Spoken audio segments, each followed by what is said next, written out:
Welcome to Time for Hope, a ministry of Hope for Living Media Church and Bible Study Time Incorporated. Here's your pastor and host, Dr. Freda Crews.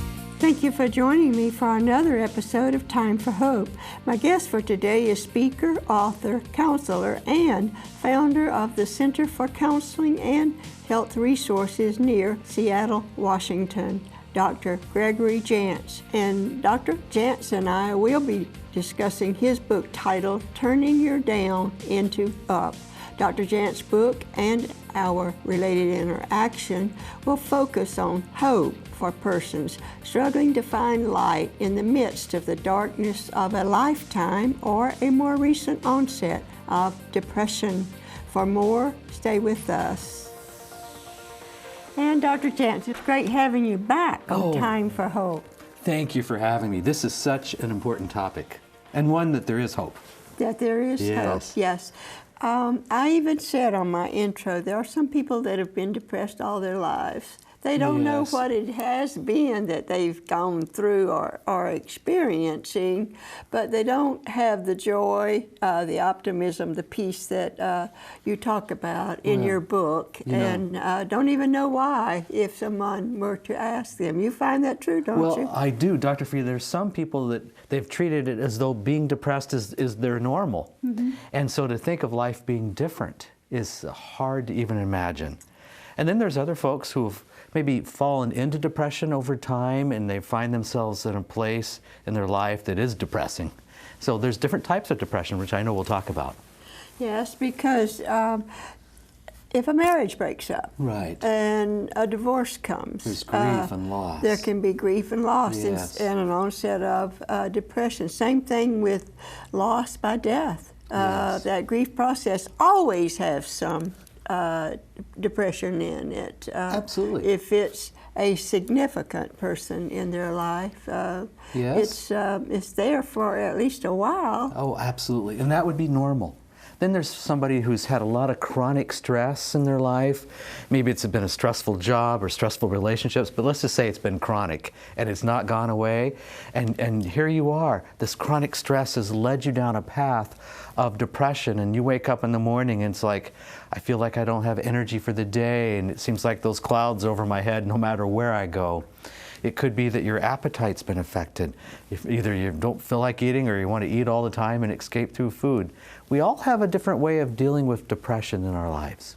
And then when we go into the medical end of it, we've got the bipolar, 1 and 2 now. They used to be manic depressive, and now it's bipolar 1 and 2, where, and I liked what you did in your book, bringing out that it's not always the chemicals that are bringing on this depression, but it is sometimes and has to be treated with chemicals. Treat it with a medical intervention. We can't get away from that. What we believe is we've just got to look at the whole person. And by whole person, we've been doing this is our 30th year. And so we work with people from all over the country who come in really stubborn depression. And we believe, our philosophy is, there's always a missing piece to the puzzle. We just got to keep looking for it. And it could be, as you've just mentioned so nicely, a chemical reason. Mm-hmm. It could be that there is maybe even unforgiveness in a person's life that could be contributing. It could be abusive relationship or trauma from the past that's never really been dealt with.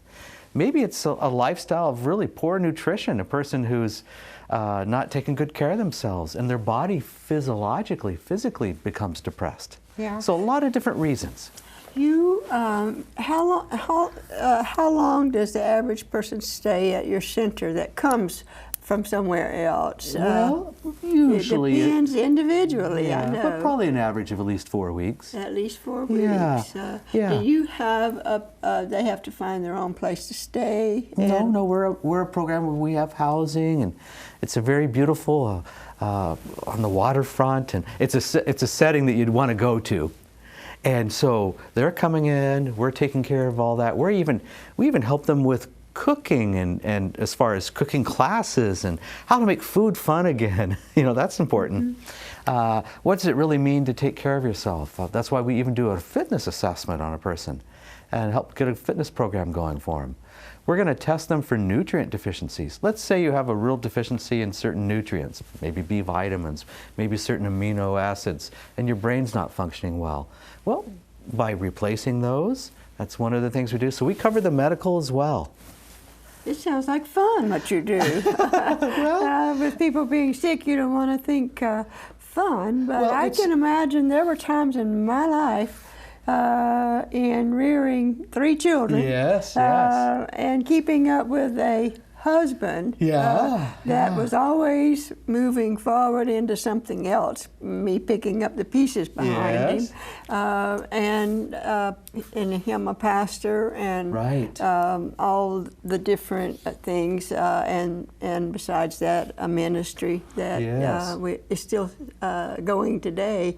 There were times I would have liked to have gotten away to a place like that and talked actually to a counselor. And I think what's important is sometimes we do have to change our environment and get away from our setting to really have an objective look, get outside of those stressors, and really have a team. We really believe in a team, so that's why we do it as a team. You want to have your own personal team, your medical team, your counseling team, nutrition, bring it all together. Yes. When I was in practice full time, I worked that way. I would work with the pastor if they were going to a church, and work with whoever else could lend them support and so forth. Especially it's important if they're suicidal. And we still have that happen with this ministry, that they let us know they're suicidal. And the first question I want to ask you is, do you have anyone to give an account to? Yes, that's good. Accountability, right? Accountability. Yes. And that's why we want to be accountable to the team, to have your team. Yes. Absolutely. But anyway, that tells us a lot about what's going on in Washington, near Seattle. By the way, I know a lot about that area. My husband and I owned a radio station in Tacoma at one time. I remember that. And we flew out regularly to see that it was being carried on as it should. So when you're ministering to the whole person, you speak of there being practical steps out of depression, and you've given them in your book. So the first thing is to determine what's wrong with me. Do you get asked that? What's wrong with me? This is what I'm feeling. This is what's going on in my life. So you get that question. Sure. Am I depressed? Or do most of them come knowing that that's what they're experiencing? Well, they know that something's wrong. And of course, men and women sometimes deal with depression differently. We're working more and more with men. So I kind of saw that in the book, and I really liked that, because you just think of women being depressed. Oh, no. Men experience it too. Absolutely. And men may be prone more to take their depression and transfer it into an addiction, maybe internet addiction, sexual addiction, alcohol or drugs. Or anger. Or anger. That was my next one, yes. So that can be the path that a man could go. Yeah. Well, we call that self-medicating, don't we? And addictions are flagrant with self-medicating. Right. And you named several of them.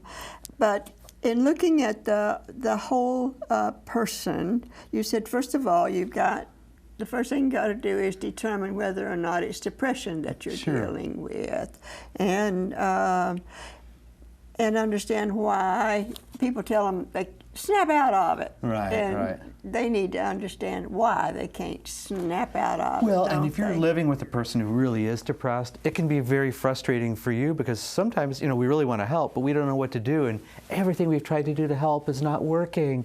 And then you get frustrated and you can't understand, well, why aren't you snapping out of it? What's wrong with you? It's time for me to to go out on a break, or us to go out on a break, but my father never understood somebody being depressed. Yes. He just never understood it until his latter days, when he became terminally ill and became depressed. And he told me one day, he said, I never understood depression and what it meant to be depressed until now. Wow. And that's true of a lot of people. They have to feel it. Yeah. They have to experience it, don't they? Yes, they do. To really know what we're talking about when we're talking about depression. Yeah. We'll pick up. We got plenty to talk about. All right. But it is time for a break, and we'll be right back.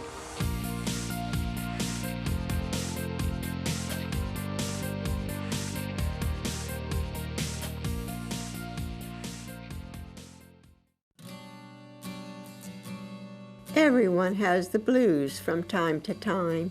Weather changes, food, illness, loneliness, disappointment, and everyday stress can cause us to feel sad for a few days.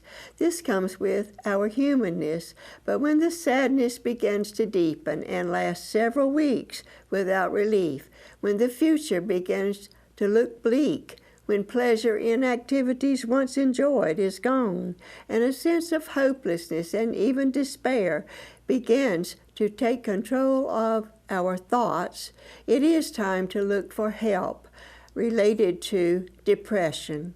In reality, help should be sought before depression reaches this point, but all too often the symptoms are ignored, denied, and sometimes converted into physiological symptoms or illnesses.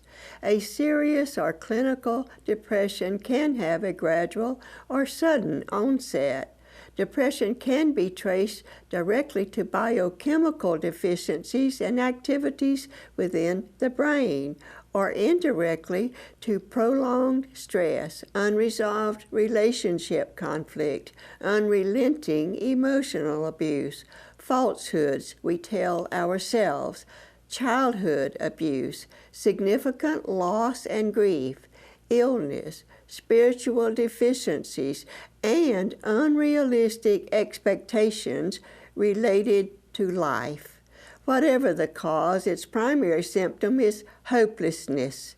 Depression clouds our perspective, distorts our thinking, and convinces us we are to be pitied beyond all others. The patients I have treated appear to be in a long, narrow, and dark tunnel with no light shining through.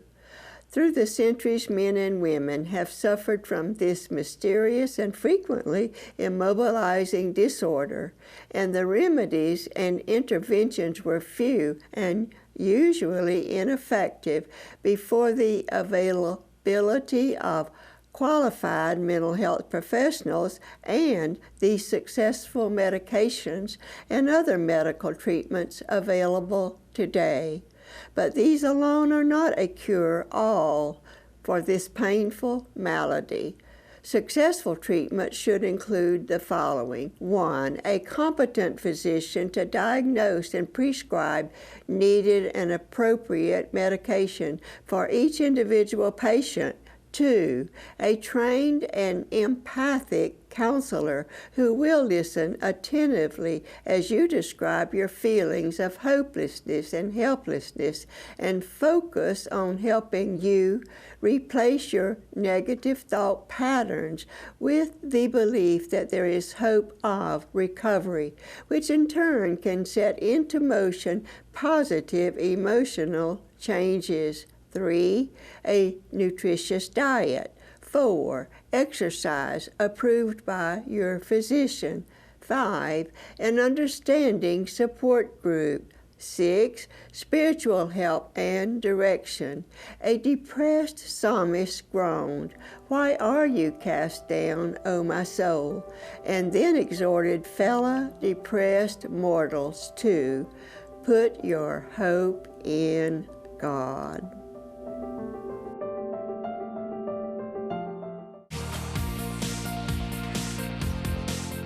Thanks for staying with us on Time for Hope. My guest for today is Dr. Gregory Jantz, and we're talking about his book, Turning Your Down into Up.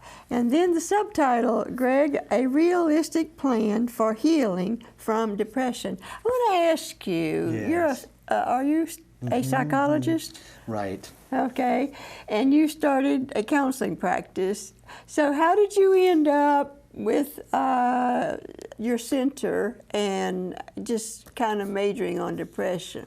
Well, you know, as a counselor starting 30 years ago, I really had a vision for whole person care, how to minister to the whole person. So we slowly built a team, and over time the facility. So, but we really had a vision we really believe you've got to look at the whole person.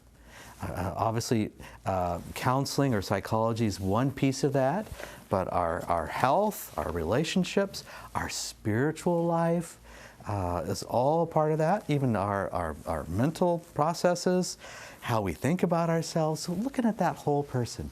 So that's my bias. Yeah, I like that you even went back to our home of environment. I've always thought that was so important in treating a person, knowing where they have come from. Right. And that's even true in marital counseling. If you get two people in marital counseling, you need to know where each one of those persons has come from. Yes. Did they come from a good marriage? Did they come from a bad marriage? Did they come from, a divorced or a broken marriage by divorce? And so what are they taking into this marriage that we're dealing with, as it were? So still dealing way back there. Yeah, sometimes those early traumas, we don't realize just the impact that they may still have in our life. Mm-hmm. Yes. And the role model and various things. Yes. Actually, when you speak of the whole person, and individualized treatment for each individual, you've got 5 things that you look at. The emotional, which includes what we've already talked about: anger, shame, fear, and guilt. We had already mentioned the anger. Well-being, yes. And out of our emotions comes anger, shame, fear, and guilt. The environmental, that's life's assaults, wherever they've come from, and very often they have come from our home of environment, or they're coming from where we work. They're coming from what's happened to us, like our veterans coming home. That's, they're having to deal with those assaults and so forth. So when we think of life's assaults, you know what I say, and I've taught it about life? We have to live life on its terms. Have you ever thought about that? Right. Well said. We have to live it on its terms. We don't choose what it assaults us with when we're assaulted. And then the relational, that has to do with our relationships. We get prayer requests often and regularly where a family, brothers and sisters and mom and dad are all they're fighting among themselves. Half are over here and half are over here, and that's not the way a family, they can't be happy in those kinds of situations. And we can live in an oppressive environment, so it could be emotional abuse going on, but that environment is so toxic that we'll end up getting depressed just because we're living in that. Well, and then you think of these persons, these adults that have been sexually assaulted in their homes.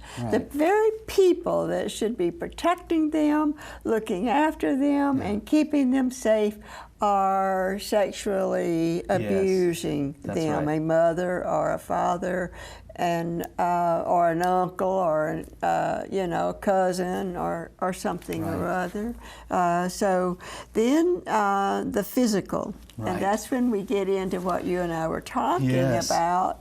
What is going on in our body and our, and more recently, our minds? That could be causing us to be depressed, and then the spiritual. We weren't about to leave that out, were we? So the right questions and the needed answers about one's spiritual life, because I know you find, like I find, the big word why. Why is this happening to me? Right. You know, what have I done to deserve this? Why is God punishing me? You know, and it goes on and on. So Dr. Freda, I think sometimes if we get stuck on the why, and we just keep asking why, we may not find the solution. And so usually we need to move beyond the why and right into, well, I don't know why, but we're going to figure out what we need to do to get better. We don't have that answer as a general rule, do we? No. As a general rule, we don't. God has allowed it, though. We have to always admit that, don't we? Well, He could have stopped it had He wanted, chosen to. So right. There has to be a purpose then. Well, and sometimes we learn life's greatest lessons through our painful times. And many times folks that work with us, they'll move on and they'll begin to help others. We develop a sensitivity to others' needs and others' depressions, and realize that maybe the Lord has a ministry for me of really being more empathetic towards those who are struggling. Maybe it's a prayer ministry, but I'm going to be more sensitive, that's for sure. We say that about our show on Time for Hope, that if they're not experiencing the problem, we're teaching them, as it were, or informing them is a better word, as to how they can minister to those that are experiencing a particular problem, such as what we're talking about, depression. Now, you've got two indicators you talk about, whether one can find out if they're depressed or not. And one's yellow and one's red. Let's talk about them. Yellow's kind of that caution light that's flashing. That may be I begin to lose some joy in my everyday activities. I may notice that my sleep is disruptive. I may notice that I wake up in the night and my mind is racing, or I can't fall asleep. Maybe I've become overcome with worry. It could be that things I used to enjoy, I'm no longer enjoying. So the list of yellow can be quite a long list to look at. But that list will begin to tell us, okay, how on this continuum of depression, yellow moves over to red. And red is the zone where I really do feel hopeless. I may feel really helpless. I may be more in despair. And I may really begin to wish that I wasn't alive.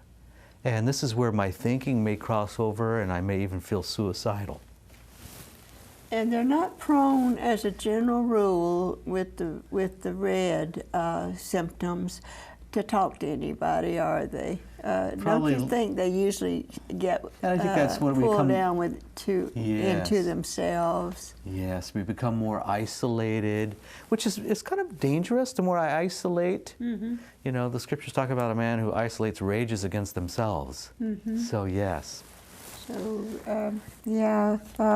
So then that's one of the first things then with the sessions you have with them that you get into then, isn't it?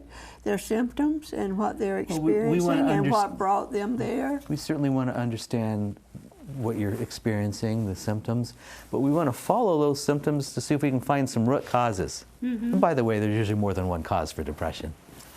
Yes, so it doesn't all boil down. We stay with it because we believe there's hope. Well, I would imagine it would cover all the 5 areas that you have here. That's what the team does. In one way or the other. Yes. Believe it or not, they're telling us it's time, that my time is about up, and I've got to share something with my viewers from a couple of viewers, and so you just sit tight.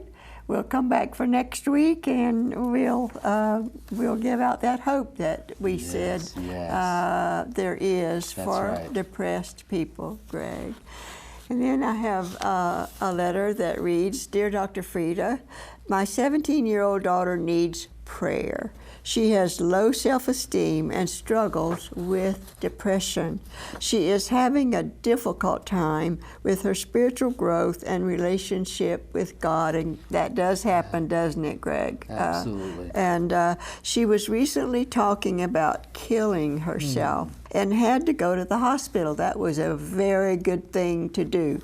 When one is suicidal, we always recommend and tell them, their family member, whoever's helping them, they can take them to the emergency room of the nearest hospital and get some help. And then there's a suicide hotline we recommend, and then there are other things according to the individual that we recommend when we get calls of people that are suicidal. Please pray for her healing. And this is apparently a mother. I'm not sure if it's the father or mother that wrote this letter, but I suspect it was a mother, and that this daughter, we've already taken this prayer request to our Heavenly Father, who has already heard our prayer, and we look forward to hearing in the future that the daughter is healing. It's a journey. We'll talk about that next week. It's a journey. It doesn't happen just like that one comes and they're suddenly well from depression. And but we hope that we've been able, praying for her and helping this parent get this daughter on the journey to recovery and hope. And then I have another letter or note that reads, Dear Dr. Freda, I just recently started watching Time for Hope, and we like that. I find it so inspirational during this time in my life. Blessings to you, and we greatly appreciate those kinds of notes or calls coming in. And we do want to be a blessing to all of you. And if you haven't shared your prayer request with us, do so. If you haven't considered contributing financially to this ministry, we would ask you to ask God what He would have you to do about that. And then the next thing is, be sure and join us again next week, because Dr. Jantz will be joining me again on the subject of turning your down into up.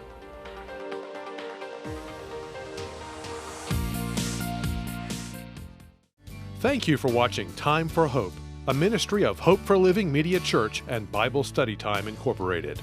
We offer a free fact sheet with more information on today's topic. Call or write us to get your copy today. The resource we are offering this week is available for a donation of at least $5 to the Time for Hope ministry. Any additional donation you wish to send will be greatly appreciated. Call us at 800-669-9133. Write us at Post Office Box 2169, Spartanburg, South Carolina 29304. Or visit our website at timeforhope.org. As we continue to give out messages of hope, a financial gift of any amount to support the Time for Hope ministry will be greatly appreciated. When you send us a gift, you are joining in the ministry to which God has called us, and we greatly appreciate your teaming up with us in extending God's kingdom. We also encourage you to look for Dr. Freda's scriptural devotionals on our Time for Hope TV ministry Facebook page, joining with the many others who are already appreciating them. Until next time, have a great week, and remember, it is time for hope.